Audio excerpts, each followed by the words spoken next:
Hello and welcome back to another episode of Only a Bag, an Italy travel podcast. I'm Darcy Melton. And I'm Nathaniel Mellor. And today we are going to be talking about how to rent a house or an apartment in Italy. Yeah, since we just talked about if it's possible to buy a €1 house in Italy, and we came to the conclusion that it really isn't, we're now going to be talking about renting, which ties really nicely into our previous episodes on the student visa, as well as our future episode on the work visa. We have not put one out yet, but we will, on the work visa. And for both of those, you will need to rent an apartment in Italy. So we figured this will be a good day to talk about it. Yeah, absolutely. But before we get into it, we want to thank everybody who has been leaving us reviews and kind words and following us on Apple and Spotify. It's really amazing. Thank you. We really appreciate it. Thank you all so much for the reviews and the kind words. And if you'd like to follow us on more than just Apple Podcasts or Spotify, we have an Instagram at Only a Bag Podcast. We also have a Blue Sky, which feels very fancy and new. It is gleamingly new. It is Only a Bag at onlyabag.com. We used our own handle because we're very fancy, and it took only 5 hours to figure out how to do that. And we have a email address, onlyabagpodcast@gmail.com, if you'd like to send us any questions, comments, concerns, and a website, onlyabag.com. So thank you all again so much for listening. And without any further ado or Italy news, since we couldn't really find anything that was that interesting in terms of like tourism, a lot of it was just interesting in terms of, interesting. We're going to jump right in, I think.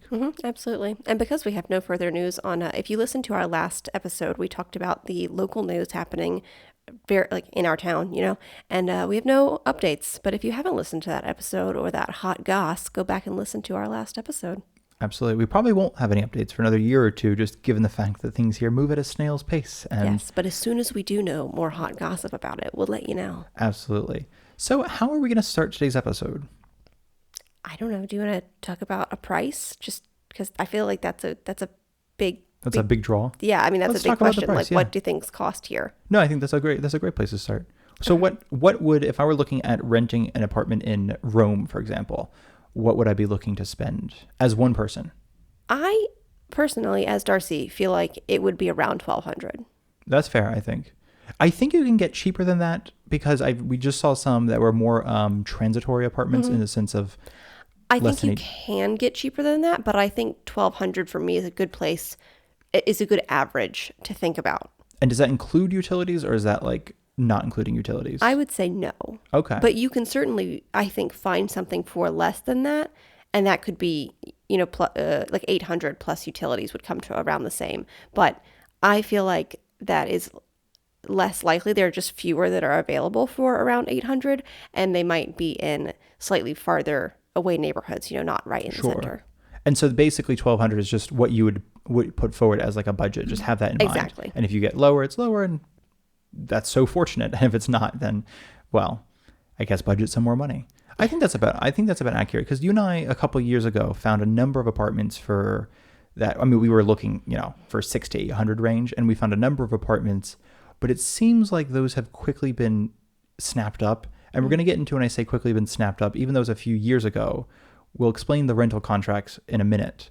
But no, I think Milan tends to be more expensive than Rome. And yes. I say tends to be is a very soft, gentle way of saying is 100% more expensive than Rome. I think Milan's probably the most expensive city in Italy for sure. To rent in. Yeah, absolutely. No, I think, weirdly though, I think also at the same time, Florence can be more expensive than Rome, but only because it has these sort of huge demand, but very small supply. They also, I think, like Venice, are flirt with the idea of not allowing Airbnb, which would, in theory, increase the supply of available apartments to rent, which would be nice because you can't, if you've been to Florence, you can't build really in a place that's already been built. I mean, you can tear down beautiful buildings to put up an apartment building, but nobody really wants that in Florence. Florence is an interesting one, I think, when you're thinking in terms of renting long-term, because it seems to me that the historic center is smaller than in Rome, for instance. For sure. Oh, God, yeah. And whenever you and I have just sort of idly looked for places to rent, it does seem like there's almost more available in neighborhoods outside of the historic center that are more affordable. But if you're like working, for instance, in the city center, it's bikeable, or quickly, you can get there quickly by city transit versus Rome, which has great city transit, and you can obviously bike there, For but sure, for there's a sure. bit more of a, it's not a sprawl, but this the sort of circle that goes around the historic part of Rome is quite densely packed with expensive places to live. Does that make sense at all? And if I may, though, I wouldn't even say, if you're talking about the grand circle around Rome, I think because that goes around much more than the historic center. Yeah. Because I think the historic center really is only that little triangle from the Piazza del Popolo kind of down to like the Colosseum. But then there's also Vatican City and There's Vatican all City, that. but the area around it is not historic. It's late 1800s, early 1900s. That's true. And I was thinking even back like past the circle in this sort of Flaminio neighborhood or Farnesina. Those are all maybe early 1900s. Some of it's like the 50s, 60s, 70s. I think we house sat in an apartment building that was firmly 70s, 60s, 70s. I guess I'm just thinking that those are tightly packed apartment buildings For where sure. it once you get outside of that circle, which is It almost like goes back to farmland. It's very exactly, weird. and Yeah. I think in Florence, it is a little bit more. There's more farmland and houses that you can rent part of rather than apartment buildings For sure. closer to the historic center. I think a place that's similar, we've talked about Perugia at length, and that was a place I think that's like that, where we've talked about actually in the student visa episode. We've also just talked about it if you're going to visit Perugia, because it's a hilltop town very much like Siena, but it is, I think like on any of those hilltop towns, there was like a breaking point where they started building outside the city walls. And I don't mean that anytime recently, like, Siena's city walls are very much devoured by Siena at this point, but that's, I think, one of those things where you can be in a farmhouse outside of town, but only a 10-minute bike ride from town. I think Perugia was the same way. You and I were looking for apartment buildings well outside of town, but then you can get on a bus and be in town in 5 minutes, basically. Right. And I think Rome you can't be anywhere in Rome in, an hour on the city bus. I mean, not really, but it's almost like, I think New York City's like that. Like, I mean, well, maybe New York's a bad example. I think LA's like that, I think is a better example. I've never really been to LA for more than 5 minutes, but I get the impression from people who live there that when you live in XYZ neighborhood, you stay in XYZ neighborhood. You don't really go to other neighborhoods for anything. And I think Rome's kind of like, no, my work is, in whatever, Flaminio, for example, since I already used that, or Monteverde. And then my grocery store is there and my apartment's there. So it's like, why would I ever go to another neighborhood? Right. So especially when you're living though there. But I do want to emphasize that Rome's public transit system is very, very for good. sure. Yes. So you can easily go back and forth to different parts of town, but it does take a while. It only takes a while. I think mostly because it's, I guess it's a big city, honestly. And in rush hour, there's not much a bus can do about, doing the same thing a motorcycle does, like weaving in and out of traffic. No, but you're right. They have a fantastic system, which is all to say, like if I can round it back to the price subject, in Italy, I would say we have experienced rental prices between, when I say experienced, I mean, we have paid rental prices from like the 400 to 700 range. Yes. And then, but you say 1,200, and I think that's a good example. If you want to, live in a small town that has very little going on, you will pay almost nothing. If you want to live in a small city that has some things going on, you'll pay a little more. What is almost nothing? Well, I think if you were to live, that's a good question. For instance, we right now live in a small town where there is nothing happening, and we spend 400 euros a month, which includes utilities. And the utilities probably come to, I would guesstimate about 200 euros a month. Yeah, I would say 150, 200. Yeah, depending on in the winter more, because it's, we use the electricity more for like space heaters and things like that. We cook a lot more hot food in the winter than And you have to have the lights on earlier potentially. Good point. Because the sun goes down earlier. So I would say in the winter it's that 400, it's probably split 2 and 2, give or take. And in the summer it's, well, we might spend $50 in utilities since it's like you never have the power on, and maybe there's a fan in the corner, but we don't have AC or anything like that. So we spend 400, but as another example of 400, we spent 400 in a seaside town called Scalea, if you are from Napoli, and it's in Calabria. It's kind of in the middle of nowhere. If you've heard of Tropea, or Tropean onions, these red onions, it's just north of Tropea. It's near Diamante. It's kind of a weird location in terms of you should never visit it willingly. We only visited it because it was the cheapest place on Airbnb that we could find, and we were desperate. So, and of course, Airbnb takes credit card. So we were like, that works. We'll stay there. And that was only 10 euros a night. So that was basically, I think the first 2 months we stayed there, we spent about 300 euros. And that was in the early spring, right? So it wasn't... That was February, March, and April, I think. It was 10 euros a night. And then it went to 15 a night for February, March, April, May. And then it went to 15 a night for June. That did not include, he asked for 2 euros a day for utilities, which is about fair. I mean, there was nothing really to really use utilities, but it was chilly. So we did have, again, a space heater on or something. So I think the first month was 400, and then it went up to about 5 something in change in June. But that was a seaside town that will explode in growth I think we've mentioned that in the podcast before. And that is something that will easily cost you 15 to 2,500 in the middle of summer. So getting it for 400 felt like a steal, but only because nobody wants to go to Scalea in February. And we were kind of outside of Scalea. It's not like we were living on the ocean. For sure. Yes. We could see it. Yes. Which is huge, but you had to walk 20 minutes to get there. So I think that's an example of like your bottom of the barrel, like your basement cut price kind of thing, where you're going to be like, I'm really isolated. I have nothing going on. But and we haven't talked about this yet, but we'll talk about the digital nomad visa. That's an option for people who are like, I just want to work. I kind of want to just unplug. I want to get out of my own head. I want to go out in the middle of nowhere. I still have to, work. So I still have to make money, but I don't want the distractions of being in a city. But on the other end of the spectrum, I think if you're not trying to split an apartment with somebody, if you're not trying to rent a room, it is common to see that 1,200, 1,500 range. And as just a little word of warning, if anybody we're going to mention some websites in a second. If you're on these websites and you're like, oh, I'm seeing like a ton of stuff available in Siena, and I'm seeing a ton of stuff available in Florence for like 300 or 400 or 500 a month, it's almost certainly a bedroom.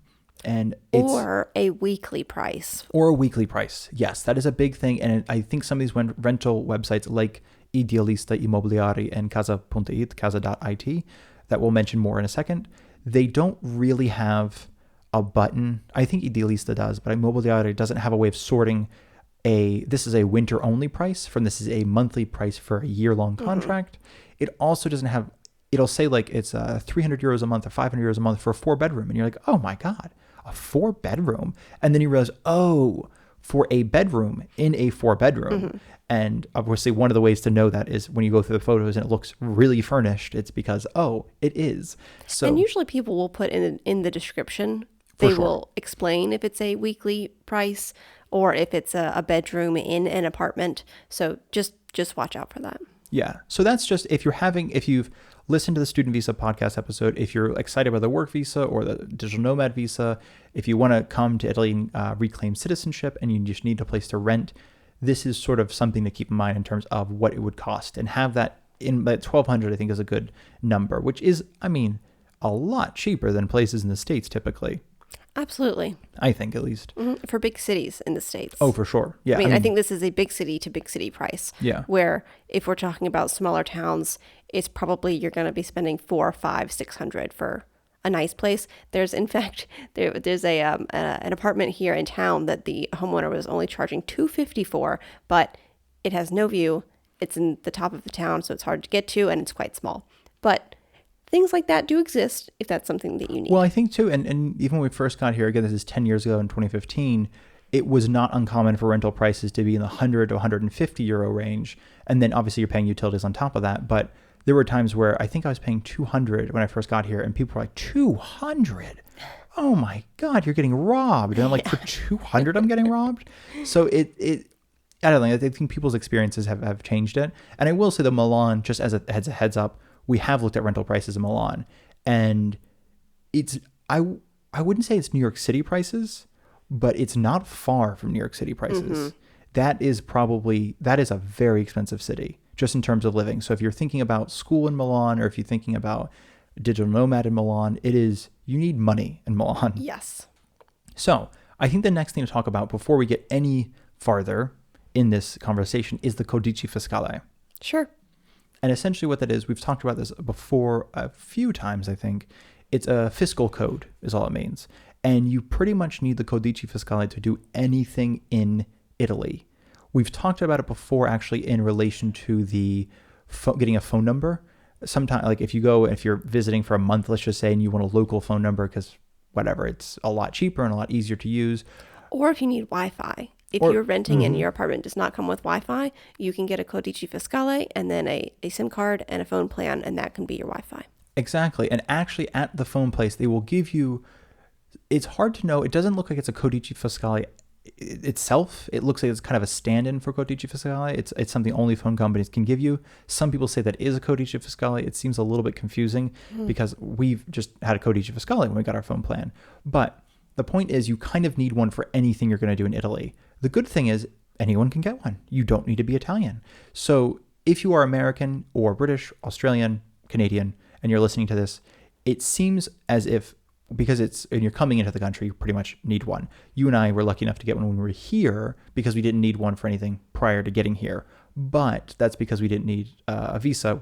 I was like claiming citizenship, so we were fine. If you need a work visa or if you need a student visa, both of those require you to have lodging before you arrive in Italy. And to get a lodging, you need the codice fiscale. So it kind of seems like one of those, how do I get the codice fiscale unless I'm in Italy? You go to your consulate.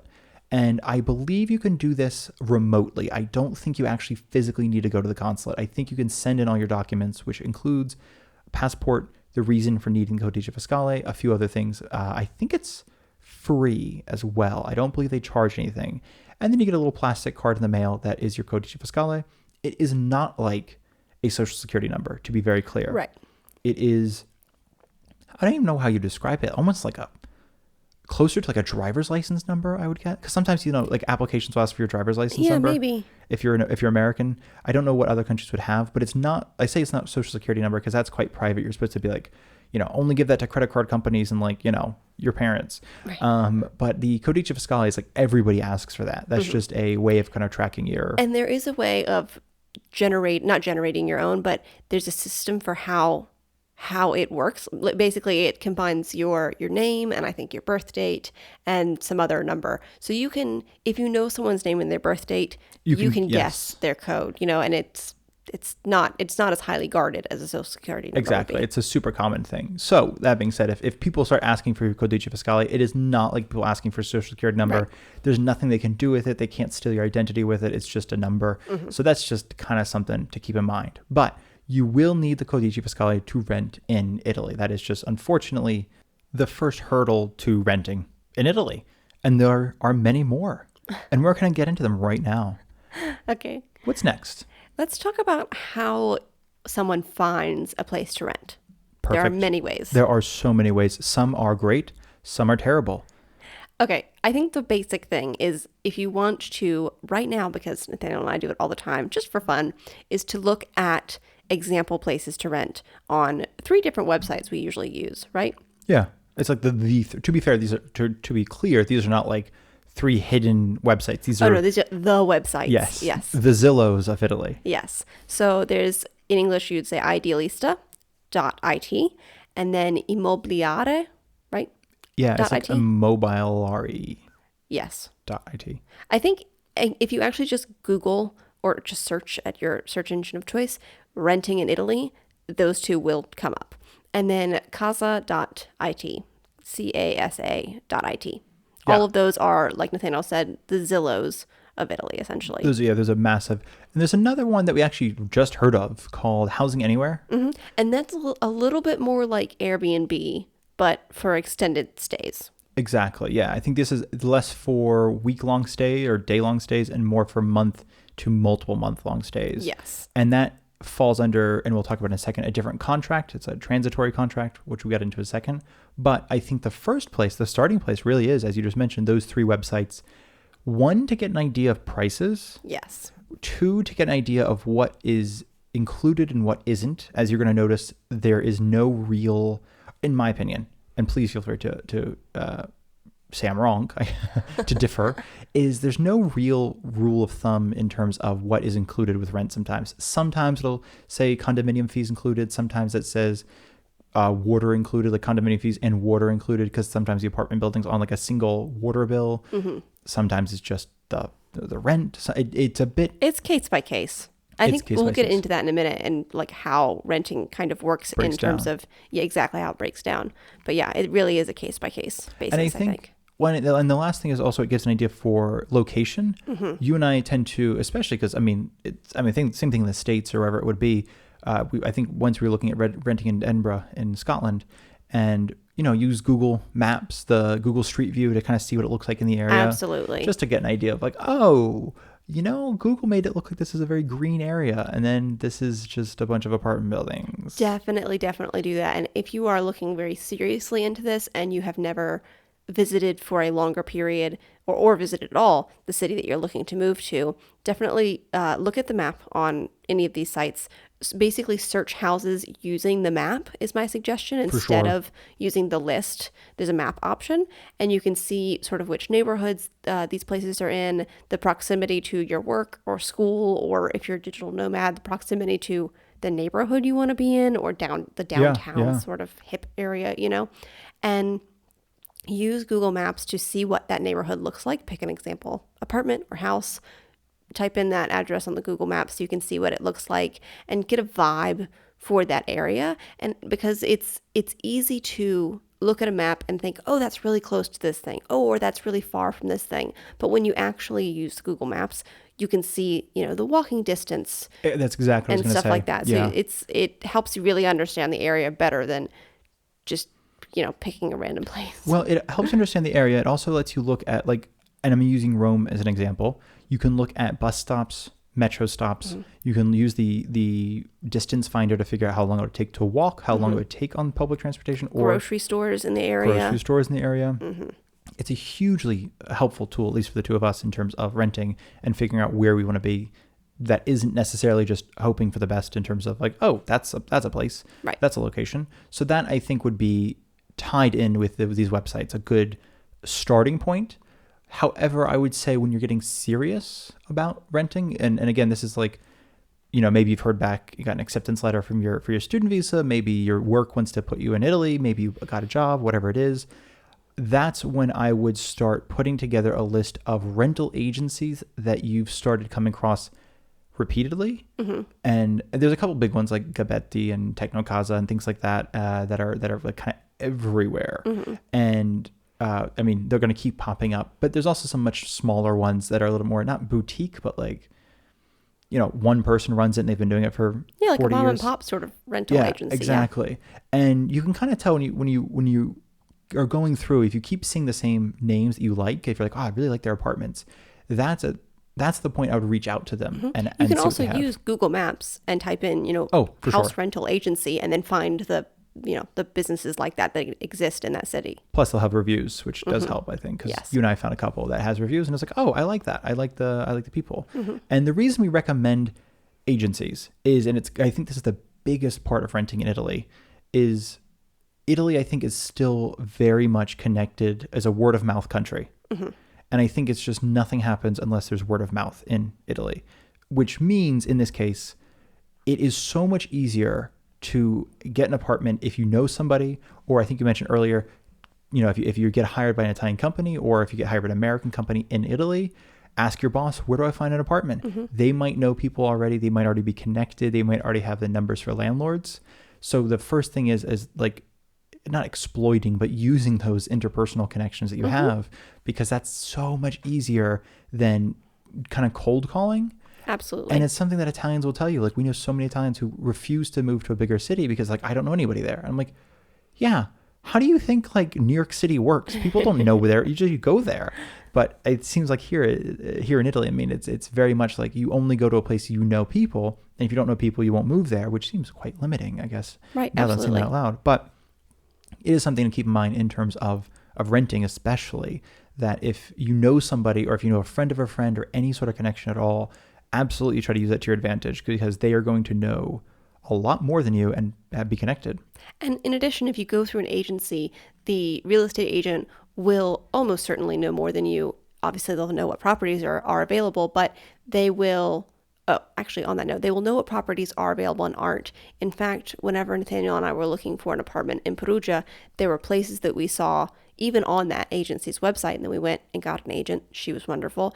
And she said, oh no, those aren't available anymore. Here's the new one. It was printed out, but it was just like so fast that the houses that we saw available that morning were gone by the afternoon, but she already had new information that wasn't even on the website yet, but were available. So it's very much you have to spring, like if you see something you like, you have to spring on it. Otherwise you might miss it kind of thing, unfortunately, which I will, of course, say that it adds some stress to the situation. Yes. You and I were quite overwhelmed because we were like not even living in Perugia. We were in Rome on a house sit trying to find an apartment in Perugia, which is like an hour and a half away on train. And we're just there for the day. And we go with a list of these 8 apartments. They can't all be taken. And they were all taken. And just like, oh my gosh. And I think that was a bit extreme, but because it was students were in town and they were all also looking for apartments. So it might have been a little escalated, but they do go very quickly, apartments, especially in big cities, that you'll have to make the decision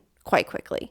And I was going to say, it kind of ties in a little bit with I don't want to get too much into this, but the negotiating rent is just the fact that it's something that I reason why I mention it at all is because when you do look at renting in Italy on, like, if you use a search engine, DuckDuckGo, for example, we've already shouted out Google, so I'll give DuckDuckGo a shout out. And you'll see something like, oh, right, negotiating is common in Italy.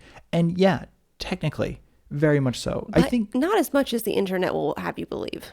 No. And also I think a lot of those articles were written before housing was in such high demand in terms of sometimes it's just even I think pre-COVID was just different than post-COVID in terms of pre-COVID. It was like you and I were seeing things were super cheap in Rome that were like available for more than a day.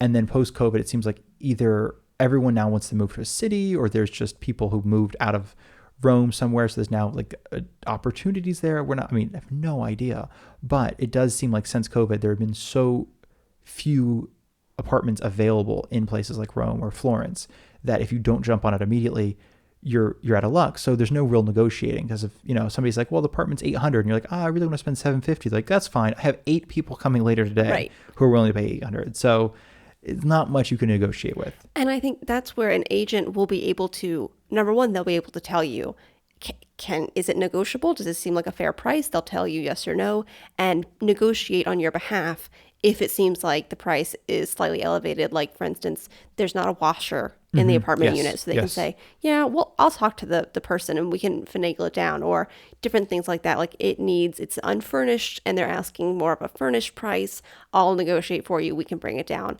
But an agent will know more likely than you will and be able to negotiate with more intelligence. Yes, and they very much work for you. I think I know it's so silly, but like, I guess, I don't know if it's because I'm American or I just have a distrust of rental agents for some reason, but there's a sense that like they just want to close the deal as fast as possible. And I got the sense in Italy, at least renting through a few different agencies we were looking at, they were very okay with like calling out what's wrong with an apartment. They're like, oh, you guys, this one's weird. Like, we should, like, we can get some cleaners in here, but still, I wouldn't, not this one. It was just very like, okay, so you guys, it felt like they were on your side. And I will say, as a final bit on that note on the rental agencies, I mean, unless you have more, but it's that email is not as like relied upon in Italy as it might be in, the rest of the world.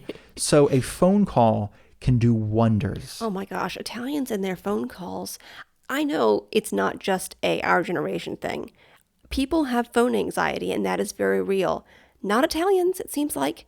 They're just totally fine picking up the phone, chatting. So we have to, the package people, whenever they deliver packages for us, any company that works as a package delivery service, call you all the time. Immediately gives me anxiety, but that's just how it works. Like DHL, GLS, BR, everybody who delivers, it's sort of like UPS sort of is, but of Italy, everyone who delivers if you have a package coming, they call. They call because it's also there's impossible to find any apartments here, and they don't want to. They're like they deliver for an entire valley, so they're like, I'm not going to this weird small town. I'm gonna leave it at a cafe. Which cafe do you want me to leave it at? Kind of thing. And they'll ask if you're home, and I'm like, I'm home. Why? They're like, oh, I'm not there, and I'm like, no, I know. So it is kind of everybody calls. Yeah, they're really on the phone calls here. So I think you're absolutely right. If a lot of people who are renting their houses won't email you back, but maybe they will email with an agency, and certainly the agency will be more likely to email you and also available for phone calls all the time with people who are renting other houses. I was going to say that's the thing. The agents will, I mean, even when we were looking, they were like, oh no, I'll call them right now. And I'm like, oh, that's how this works? Yeah. Like there's no like initial email and follow up in 24 hours. It's like, no, I have the number. We'll walk over. I'll walk over and I'll ask if they have the keys. We're calling. We're moving now. We're going there and we're calling. I think 2 of the apartments, she called the people as we were walking there and they're like, we'll be there in a minute. And they're like, oh, they're not even going to be at the house. It's fine. We'll wait outside for a minute. It's just the wildest thing to me. So that being said, if you don't speak Italian, the 2 of us speak very little Italian. So it was always anxiety inducing when we got our way through a phone call, but then they would follow up with like a voice message on WhatsApp. So you'd have to like listen to the voice message like 8 times to figure out what they're saying. So all that being said is a phone call is priceless in this country. And if you have, some people say too, that if it's not a rental agent, you can go through like, we have friends who teach English.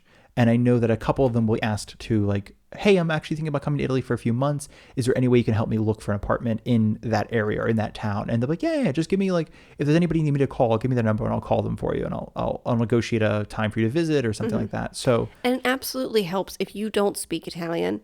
It helps to have someone who is a friend or a real estate agent or anything like that who does speak Italian to figure out what's going on. Even if it's not negotiating a price, it's just, like you said, setting a date for seeing the house and understanding what's included in the rent and all of that. It's very, very helpful, obviously, to have someone who speaks the native language. It does. It really does.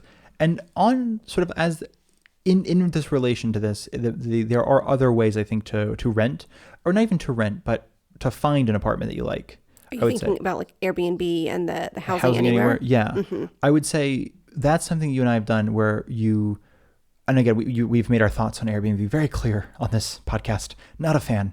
But it is, it's a very, unfortunately, it works really well for you to get into a neighborhood, to see what's available, to see if you like the area, to see if it's, because I think there's so many things like in the States where, at least when we were, looking for apartments there, they're like, oh, here's some tips. You go there multiple times, different times a day. You go at night to see what kind of loud it is at night. And here they're like, if you see an apartment more than once, they assume you're desperate for the apartment and you love it. And you seem like you can't go more than once. It just looks like, that you're desperate for it. So it's like you have to just go the one time. And we've made the mistake of going to one time at a very quiet part of day. And we thought, wow. And we also went in the height of summer, not realizing it was north-facing windows. It's a whole thing. So there's a level of when you live in a place for a little bit of time, I think, through Housing Anywhere, Airbnb, but also we do house sits a lot. And we use Trusted House Sitters, link in the description. It's a fun little affiliate link ad for y'all.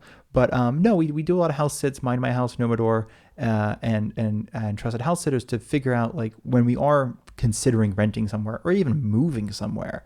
Like one of the reasons we like France so much is because we keep doing house sits there. And we're like, wow, this is a really nice place. Yeah. So I think that's a really good way of a low, not just a low impact, but I guess there's fewer barriers to entry. For sure. And it's a good way to experience different neighborhoods for short periods of time rather than having to commit full on to one neighborhood and one house for several years. It's a low commitment way. Exactly. And that brings us really well to the next point. You just talked about a low commitment, but like also more contract way. But I think that brings us to our contracts, to rental contracts. Let's hop into it. Yes. Can you explain a rental contract in Italy? Not the ins and outs, just the basics, I guess. Oh, okay. There's fear on your face. No, I cannot. Well, meaning like how long contracts last? Yes. Okay. So here, really interestingly in Italy, and maybe this is something that happens in the rest of Europe as well, I'm not sure, but it's quite different than the States. So rental housing contracts work on a basis of a 4x4 or 3x2. And what that means is that you will sign a contract with the 4x4, it means that you're signing a contract to essentially commit to rent this apartment or house for 4 years with the option at the end of those 4 years to extend for another 4 years at the same price that you committed to in the beginning. So same for the 3x2. You commit to 3 years, and then after 3 years, you have the option to renew the same contract for the next 2 years. And you told me something earlier off mic that I didn't know. I had so much fear of committing to 4 or 3 years or more than that. But you told me that as a renter, you can give your landlord 6 months notice for moving out anytime within those 4 years. So if you get a 4x4 contract, you live there for 2 years, you know you're going to get another job at a different city, you have to move, you can give your landlord 6 months notice and then move out. Totally fine. Exactly. And on the opposite end, the landlord can give you 6 months notice, but only essentially at the end of your contract. So if you're in your fourth year of living in this apartment with a 4x4 contract, your homeowner, thank you, the landlord can give you 6 months notice in that fourth year that they need you to move out. Exactly. Like they can tell you 3 months and 3 years and 6 months that, hey, we're actually not going to extend it for the next 4 years. I will say there are other contract options available. There's a 1x1, there's a 2x2, a 3x2, a 4x4, and then some are longer, but those the ones that are longer typically only for retail. And it's, that being said though, it's when you're talking about you can leave if you give a 6 months notice. Even we were given the option saying, like, I think we signed one that was a 2x2 or something, or 4x4, but they're like, after the first year, we waive the penalty. Yeah. So we were really worried. So we talked to our real estate agent about it, and she said, "Oh, I'll just ask him." And the homeowner was like, "Yeah, I don't really care. You could just commit to 1 year, and that's totally fine with me." And it seems like it's not set by the landlord. Is the impression I got. I don't know this for a fact, but it seems like because they have to register that rental contract with the city, it seems like it's either easier or cheaper to register a longer contract than a shorter one. And that is why the 3 different types of contracts you are going to find by and large are a student contract, only rents to students for a period between 6 and 36 months. The transitory contract, which is between 1 and 18 months typically. I don't think you can get one longer than that. And then the standard rental, which is 4x4 is the base. Right. That's the typical sort of thing. And then there's the 3x2 and the other ones. So if you were coming here as even as a worker, if you're like, oh, I know I have like a 1 year long contract, I would still recommend the 4x4 and just tell them after 6 months, like, hey, it doesn't look like I'm going to get extended, or I might get extended. We'll see. And I mean, worst things worse is I guess you're paying rent that you don't really want to pay because you're not living in the apartment. But well, I would definitely say talk to an agent about that, because they can explain that to the landlord on your behalf. Yeah, and we've noticed, at least, and this is anecdotal and apocryphal, and but it seems like from us and from other people online, they've had really good experiences with landlords. It's not. I have found that Italy does have a long-term rental culture that, at least in the States, and I can speak to the States, I can't speak to anywhere else, does not have a long-term rental culture. It seems like in the state, and maybe there was like in the 20s or something, where it was like, if you're living in New York City, of course you're going to rent your whole life.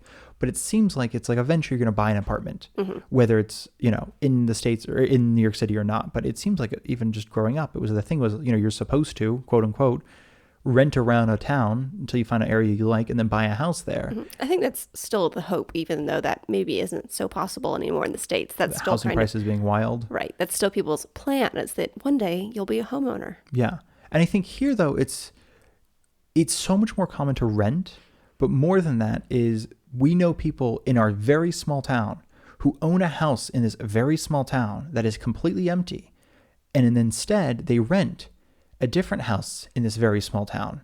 And it's wild to me. It's like living in a city where you own a place, no one lives there, and you rent something else because it's just like slightly more convenient. So but there's such an ingrained rental culture. And we've talked about this before in Naples, where people are living in these tiny little apartments for their entire life. Sometimes they're renting, sometimes they own it.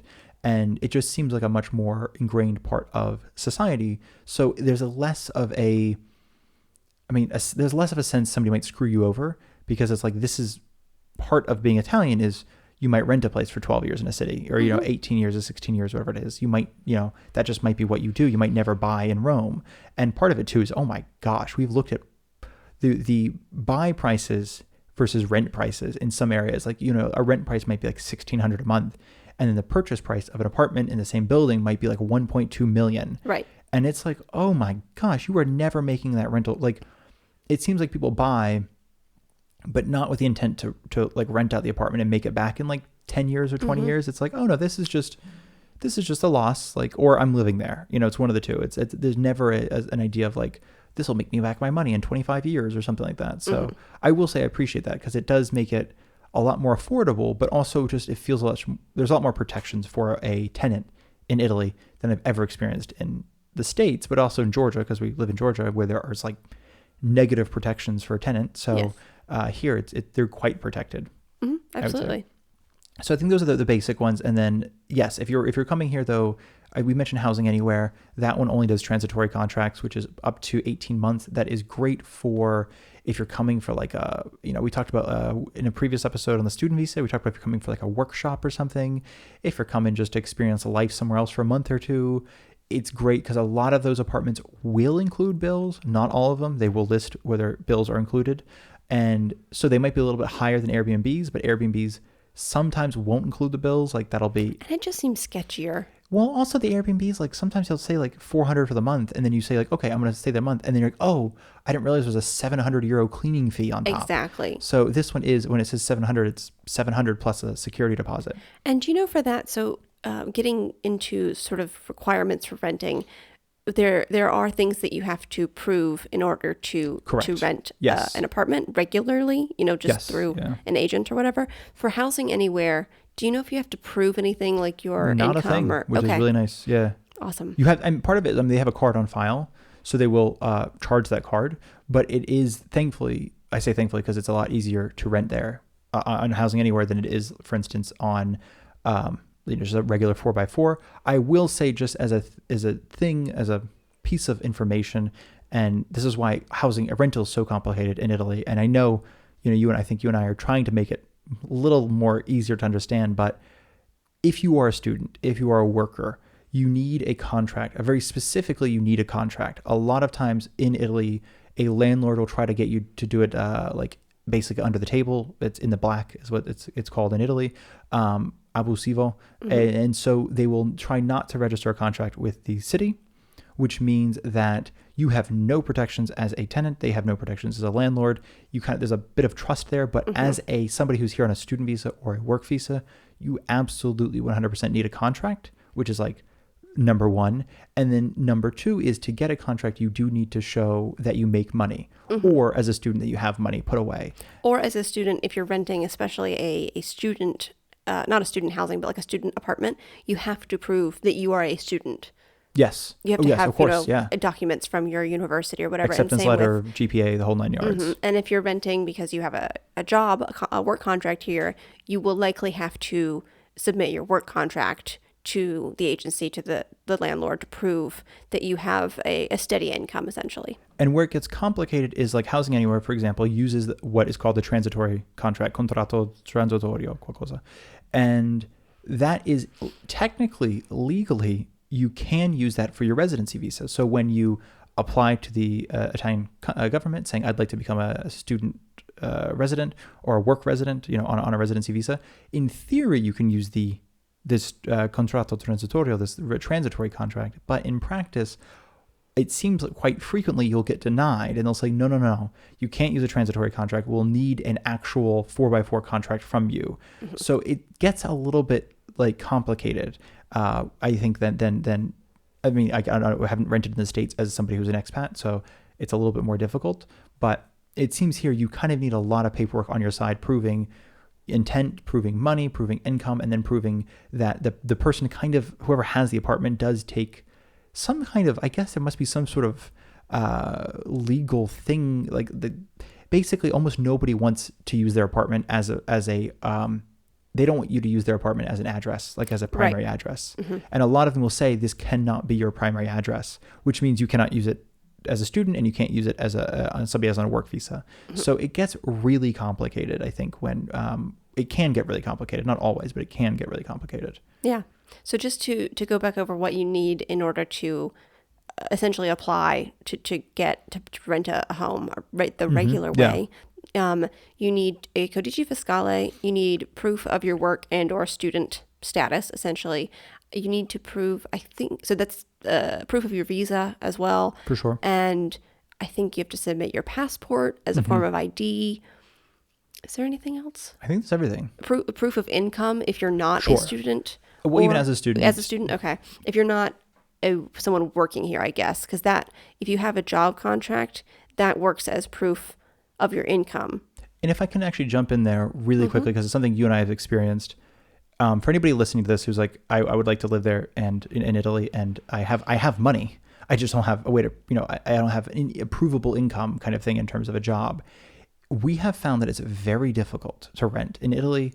if you don't have a job here and you don't know anybody else who can vouch for you in your family that has a job here. Right. I say that because my mom also lives here, and we were trying to rent once, and he's like, so you guys have work? And we're like, well, we're both freelancers online. He's like, oh, yeah, we can't do anything with that. Yeah, that's useless. And he's like, do you have any family? I was like, oh, my mom lives here. And he's like, oh, that's awesome. Does she work? And I'm like, no, she's also a freelance. He's like, oh, so also no. Mm-hmm. And I asked him, like, well, what if we paid like a year, up front? And he's like, you could ask the landlord, but they still might say no because they still have no proof that you are making money, et cetera, et cetera, et cetera. So work visa, student visa. The student visa is a lot easier. You get that piece of paper from the bank that says you have a minimum of, I think it's a couple €100 a month. So it ends up being a couple €1,000 for a year, and you're fine. Work visa obviously should be fine. But if for some reason a landlord might think like you actually don't make as much as we'd like you to make, then you might be denied for an apartment. And I feel like that's very case by case, the sort For of proving how much income you have exactly. Obviously, you do need all the regular proofs like we've just gone through, but the landlord experience you were just talking about of us being freelancers and people in that town not really being willing to rent to us was a town, Viterbo, right outside of Rome. But in Perugia, I think people were a lot more used to international students. Exactly. So a lot of the landlords there were kind of less worried about proving income. They're like, yeah, you'll figure it out. Yeah, exactly. So if you're not going to pay rent, please let me know ahead of time. Yeah. It's very much a your mileage may vary situation. So if it's if the biggest things, it can't hurt to ask. Yeah, absolutely. I think that's the biggest thing. And that's a great segue into mileage varying. I think it's sort of, let's talk about what is involved in, or what comes with a home rental. Okay, in what sense? In the sense that some are furnished and unfurnished. Okay, the difference between furnished and unfurnished is good, yeah. Okay, so many apartments will be rented as unfurnished. In the States, to us, that means there's no couch. Here, it means there is no kitchen appliances. The kitchen has tubing and wiring and nothing else. Yeah. Sometimes the bathroom will have, like a toilet. Sometimes bathroom won't even have a toilet. Yeah. No, unfurnished sometimes means there's no toilet or bidet. So just be no light fixtures either usually. Yeah, no light fixtures. That's huge. So and sometimes to be very clear, I say no light fixtures. I also mean nowhere to screw the bulb into. It's usually just two wires coming out of the ceiling.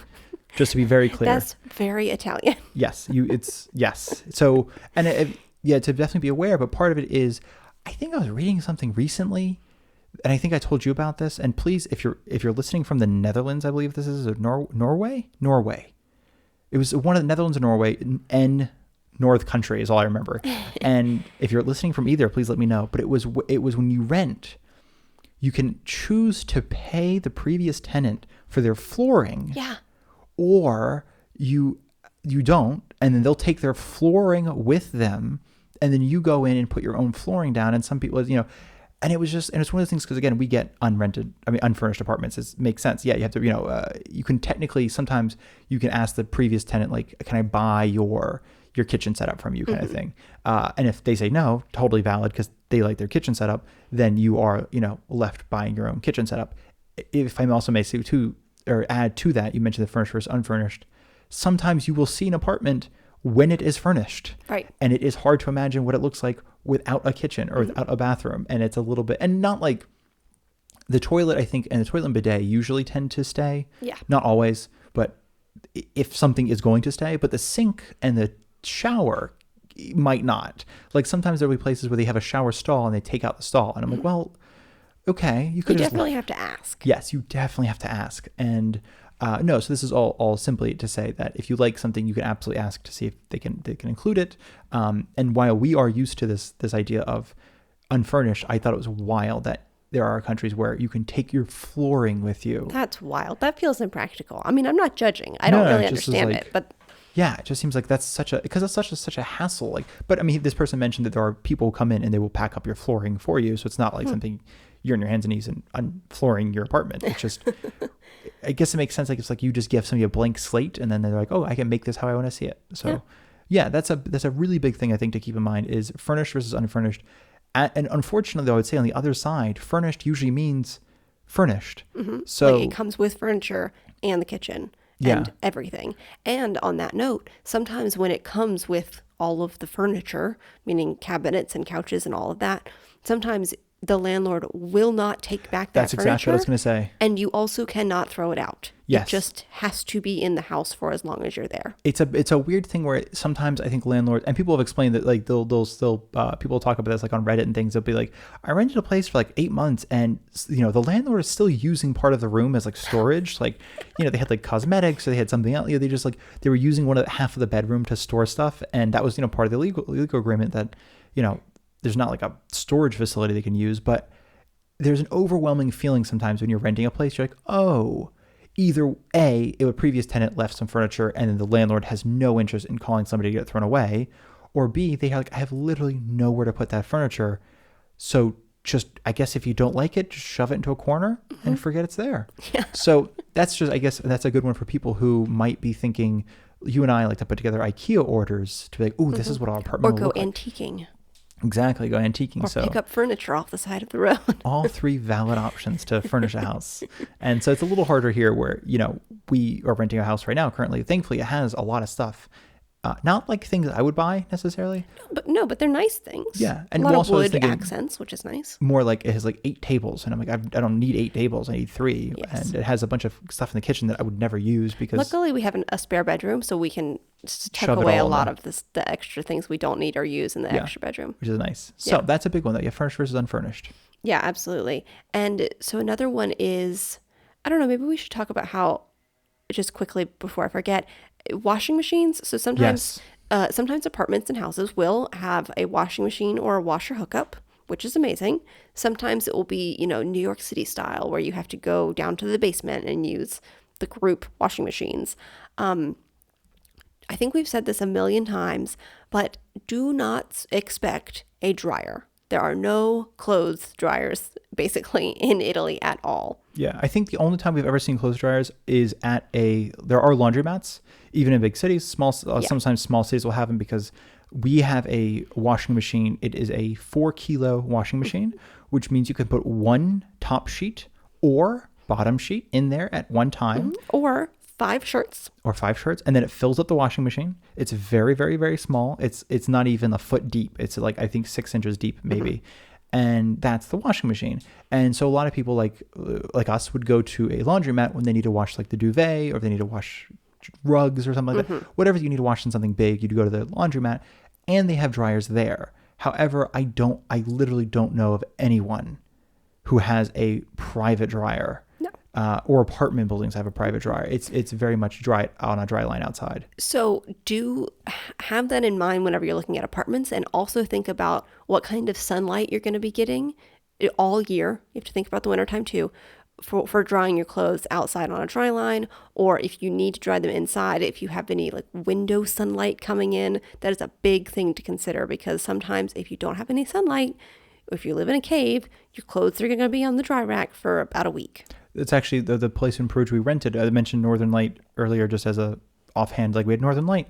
We had to dry our clothes on a plastic drying rack outside on the street because it's the only place that would Where get people sunlight. park their car. Yeah, and so it's like people like walk by or park their car. And it wasn't just us, it was a couple of people on the street too, which is nice. But it's still kind of just weird when you're like, It wasn't the most comfortable situation. no, and if you have to run errands, you're just going to leave your clothes outside and you hope that no one's going to come like steal your underwear or whatever it is. It's just like, okay, well, this is it. So, I mean, it's fun because you're like, oh, it's, we're living in Italy, we're doing it. But man, sometimes it feels like, why is all my clothes just outside on somebody else's property? And the house we're in now has a lovely dry rack that we put out on the balcony that hangs out over The dry line? Yeah, the dry line. So it's in the sun, and you can dangle things off the balcony because of it. So it's perfect for drying clothes. Yeah, and that's something that, again, if we were to ever leave, you take the dry line with you, even though we set it up. It's a couple metal bars and some wiring, but and a lot of that stuff I think is going back to that furnished versus unfurnished are things you take with you. But yeah, that's a really good thing to keep in mind. I think one of my last notes, we already talked about utilities. Sometimes utilities will be included, sometimes they will not. That is something that you need to be very cognizant of when you're looking at listings, and also when you're talking to the landlord and to the agent. Just be clear on what is included and not. Like, for instance, sometimes it will be no utilities. Sometimes it will be all. Sometimes the landlord will pay for, water and trash, and then heating and electricity is on you. So it just really depends. And if I can add on that, I would say err on the side of any rental price you see is not including utilities. Right. And do not, I'm saying this as an American who, if you're Canadian, English, and I believe Australian, you probably are already paying utilities much closer in line with Italy. I'm almost willing to bet that in England, just the people we know in England, comparing utility prices, they're pretty much on the same, that's very much what we pay too. So I think if you're English listening to this, you're not going to have as much sticker shock. But as an American who's like, oh yeah, I think, you can get away with, I think there's like some summers if you don't run anything, it's like, I think we paid like $20 something in an electricity bill. And that was just lights, no air conditioning, just lights. And here it is not. It is, we've mentioned this before, it's artificially inflated by the government. So in the idea to keep usage down. So if people will, use it less if it's expensive, and it does not help when there's sort of a sense of scarcity and natural resources. So I know that heating is usually really expensive. Anything that uses natural gas is really expensive in Italy, which includes heating and electricity because they use natural gas at the power plants. So it's just a fun geopolitical thing. So Italy, and I believe most of Europe, gets their oil and natural gas from a different country than the US does. And the US has very cheap prices because of our politics and the way we do things in the world as Americans. Not that we need to get into it. I love that. Here's a fun little aside. Anyway, so Italy doesn't start wars in other countries to make cheap gas. Yeah, pretty much. That was the subtext. That was the subtext. It's just interesting, yeah. And one of the reasons it's more expensive here. It is it's quite expensive, and it's something to. And when we say expensive, just to give you an idea, water is different by region. Some regions have cheap water, some do not. I want to say Tuscany is one of the regions with the highest water prices. And I think Molise is one of the regions with the lowest water prices. Umbria was actually quite low in terms of, I think, a month of just, showers and, cleaning and drinking water and things like that. I think it was like 60 euros we spent, maybe 70 euros, which is quite cheap for Italy. It's usually 100 and something for a month or 2 months. And then, but heating can easily, if you're using the radiators on the wall, easily you can experience energy bill, like a heating bill close to 1,000 euros for 2 months. So 500 a month. So that's just to keep in mind as a precaution, but also they will almost always, 9 times out of 10, the utility bills will be in your name. If you're a student renting, maybe not, but I would just be safe, say they are. And then if you're a worker on a work visa renting, almost certainly they're going to be in your name. Again, this is different if you're, renting a room in a house or something like that. Right. But if you're renting your own apartment, you count on them being in your name, which just means it's on you to kind of shop around to find the best prices. Unlike the States, I would say, at least where we are, it's a monopoly. Like there's only one company you can get power from, one company you can get gas from, one company you can get whatever from, water from. And then in Italy, no, there's like 18 companies. So you can shop around. They all have different prices, sign up bonuses, new customer, blah, blah, blah, blah. So you can kind of finagle your way into something cheaper. I know that our phone company has now moved into the light and gas sphere. I think also the post office has moved into the post office. Yeah. Some utilities. You can also get your utilities to the post office, which is an interesting thing to, I mean, because people use it as the bank already, and they offer phone service. And now you can get like a home light and home gas through them. So it's there's a lot of options out there basically. Right. But that is all to say is when you get here, when you rent, it is on you to turn them on, and it can be not quick. Yes. Keep this in mind. Like you can move into your apartment on a Tuesday and nothing's getting turned on until next Wednesday. And that might just happen. So that is something to keep in mind in terms of utilities. Like you have to kind of be on it, and then you have to be one paying it. Some of them you can pay online. Some of them hilariously you can't. So you have to be at the post office once a month with a little money order, send in money to a company that should have online payment. Yeah. So that's fun. The other, not even hidden fee, but the other fee that you will have to pay sometimes is a condominium fee. That is not always the case. Not every apartment building has this. If you're obviously renting a house, you're not going to have a condominium fee. So that's something to keep in mind. Exactly. And that one will include, usually it's just sometimes it includes, if there's an elevator, it'll include the elevator fee. include somebody sweeping, making That's a things good clean. point. Okay, so sometimes with apartment buildings, you will have to pay to have access to the elevator. So you can opt to not use the elevator and not pay. Correct. Or yeah. you can opt to pay monthly for your elevator use. And usually it's because there's a key. So you have to bring so again, if you forget your keys, you're not using the elevator, you have to use the key, turn the key, unlocks the elevator, and hit the button, like 4th floor, and then undo that thing. So that's also something for even like Airbnb rentals and stuff. Sometimes you'll be like, there's an elevator in the building, but you can't use it. It's not because somebody's gonna get mad at you, it's because you physically cannot use the elevator. Right. So that is something to keep in mind. But yeah, condominium fees, it's like keeping the lights on, sweeping, elevator. And sometimes if they're expensive, you're like, oh, 200 euros a month. And then it's like, oh, it does include water or something like that. But Or if you're really fancy, a door person. yes, which is always fun. They just like buzz you in, sometimes collect packages. Most leaders on their phone smoking. I love it. Yeah, It's a vibe. pretty much exactly what I want. So that, I think, yeah, that's condominium fees. I think our last note is the website that you found today. I don't remember. Housing Anywhere? Nope. Okay. It's sort of like it's not even an aggregate site. It's the what is it called? Regular people input information about Oh yeah, what. Numbeo. Thank you. numbeo.com. And what is it? It's basically just, it's not 100% accurate, I would say, but it's close enough. And it's a way of comparing cost of living in different cities. And it breaks things down right by like rent and utilities and Food, grocery clothing, prices, exactly all of that. Transportation. So and it seems pretty accurate, but it's hard to tell. I mean, because some of it is just impossible. It's sort of like it is. It's just, it aggregates the data, so it's hard to know exactly how accurate it is. But you can use, like, if you live in, I don't know, San Diego and you're listening to this, you can compare it to Rome and see what you might be spending in Rome versus San Diego. Some things will be cheaper. Some things will very much not be cheaper. It's a good way to get a rough idea. Yeah, and to kind of create your own, like a budget plan, I think is a pretty fair way to do it. Yeah, that's a great resource, actually. And we'll throw all the websites as well as this one in the description, so you can easily have links to it. Definitely. And is that everything? I think so. I think so too. I think we have at least given people, I think, the idea of how to rent in Italy. I hope so. It is complicated. I will say, don't get discouraged, but also it is complicated. So if you feel like you're hitting a bunch of brick walls after brick wall after brick wall, it's not because of you. It's not because of you. It's not just you. It is part of the culture. And I think it's one of those things that's like designed to give people a fun story. So, when you're, I don't know, looking back on this 10 years afterwards, you could be like, oh, the time that I spent, 18 months trying to rent a single apartment in Italy. What a day.